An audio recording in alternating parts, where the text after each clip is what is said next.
I spent the year catching flights, not feelings, but I caught them in seat 34F. I avoided the feelings in hostels, okay? So if travel is one of your intentions for the new year, but if you feel like it's out of reach, this is for you. I went to 12 countries this past year on 4 big different international trips. Obviously, the first barrier to do something like this is money. So I wanted to reintroduce you guys to a concept I like to call high-low travel. First, 2 mentalities are necessary. I want to travel, so I'm gonna figure out how. And 2, I'm okay traveling and not vacationing. On the first point, guys, we are the only country that doesn't normalize sabbaticals as much. I met so many people too that would go home to make money until they were able to travel again and book the first flight. And I'm not saying that's a great tactic for your savings account, but with an element of privilege, of course, you can figure out how. I built my freelancing business essentially around wanting to have this type of lifestyle. It is not for everyone. If you want to stay in a nicer hotel, maybe you can't book the fine dining. Sometimes I stay in hostels just because I want to splurge on really cool experiences, excursions.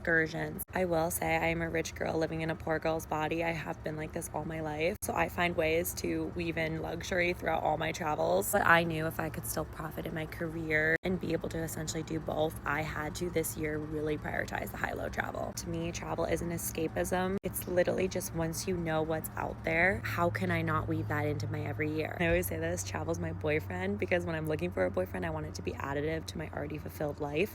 That's how I feel about living in New York, loving it, but always wanting to travel and see more. But yeah, let me know if you guys have any other questions. Check out the recap video because that summed up the year perfectly. And we'll see what we get into this year. I haven't booked any flights yet, but the clock is ticking.